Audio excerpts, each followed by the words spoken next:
Welcome to the Social Regressive. We've been shooting a handful of video series, not just individual rifle reviews, but whole series where we are performing various challenges using rifles like the Model 10 GRS from Savage, that's in 6.5 Creedmoor, the Savage B22 FVSR, and these three rifles that you see right here. This is a preview of coming attractions. You're going to want to subscribe so you don't miss out on this, because we're not only going to be breaking out individual rifle reviews for these three, but we're also going to be taking these things out in the woods and performing various challenges. It's going to be a lot of fun. One of the pieces of gear that I have been using with all of these rifles so far is this Champion Premium Rest. This is a very solid, what seems to be cast iron and tube steel and some sewn bags up front and in the rear. This is a machine rest that allows me to really lock down a rifle and really test it, removing some of the variables that I'm going to bring to the shooting equation. My heartbeat, my breathing, any kind of changes that I might have had in my stance or my prone position. This is going to be really handy for things like really testing how a particular factory ammunition is working or how a hand load is working. This is really great when you're working up a new hand load. Let's take a look at some of the features of this and see how it works. Let's start at ground level with these feet.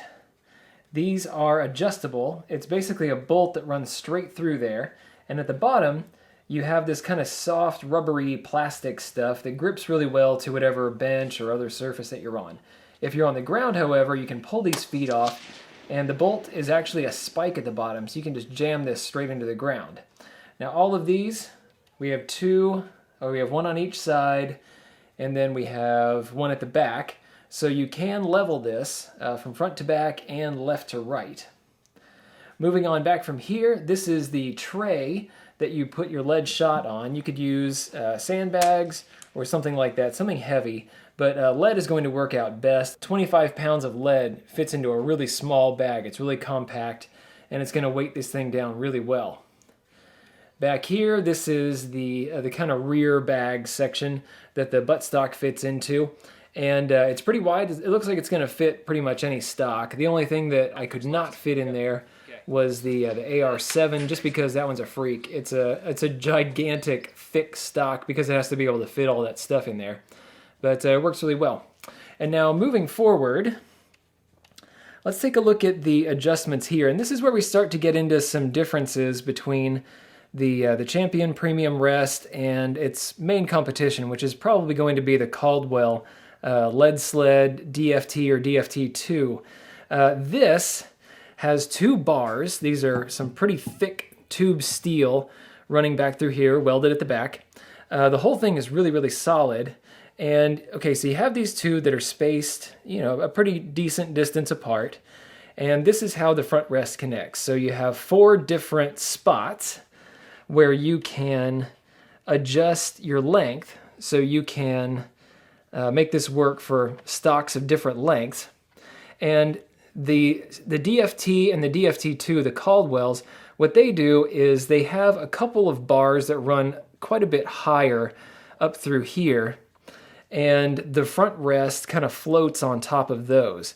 So that can actually be adjusted all the way back and all the way forward, which is pretty neat, but there are some advantages to this system. First off, you're able to get this kind of deep well here in this tray, and that means that you can have really tall magazines in whatever rifle you're shooting. So if you have extended magazines like the BX-25 for the Ruger 1022, or you have a 30-round magazine for your AR, it's actually going to fit in there really well. It's a pretty slick system the way that this is set up. So yeah, easy to drop in any kind of rifle. Up front is where the magic happens. So you start with a great big elevation wheel right here, and once you get the elevation that you're after, you can just lock it down with this right here. That'll keep everything nice and stable. For windage, you just twist this left and right, and then this whole plate moves back and forth. As it came out of the box, there was a little bit of float in it. It wasn't quite as precise as what I would like, so all you have to do is just tighten up the nut on the one end. It's a nylon locking nut. And then once you tighten that up just a little bit, get things a little bit tighter, then this thing moves much more precisely and it tends to stay right where it should. There was also just a tiny bit of play between this block right here and then that plate, so I put in just a little bit of plastic shim and it took that out. That one's not really all that crucial since you have the weight of the rifle bearing down on it anyway, but it was just something that I wanted to do to make sure that nothing moved around. Here are some final notes on the rest. First, it's totally ambidextrous. You can remove the controls like the stop for the elevation turret, you can remove the windage knob, flip them around to the other side, and then lefties, you're ready to go. The bags at the front and the rear, these attach by Velcro, so if you ever do wear through one of these, you can just remove them, easily swap them out, no big deal. And here are my total final thoughts on this. The rest overall is very interesting, not just because it's significantly less in price than its competitor, which I consider to be the Caldwell Lead Sled DFT or DFT2. That one usually sells on Amazon for about $200. This one sells for about $130 on Amazon, if I remember correctly. So it's a pretty big price gap. But there's also just something really interesting about this in that it is set so low, especially back here at the butt pad area.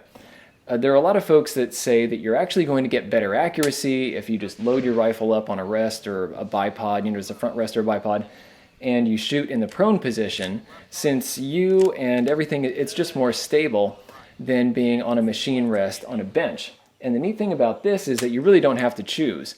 You can shoot this from the prone and from a rest. You can just plop this thing on the ground like I've been doing, and then you get the stability of the rest and you get the stability of the prone position.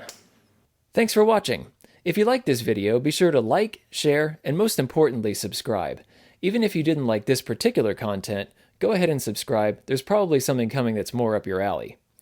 Check out this playlist right here. This is going to have videos in a similar vein to what you just watched. These two videos we cherry-picked for you. And finally, The Social Regressive is on Patreon. So, you can become a patron of the destructive arts and earn some goodies while helping us to provide high-quality videos just by kicking us a few bucks a month. Thanks a bunch for your patronage.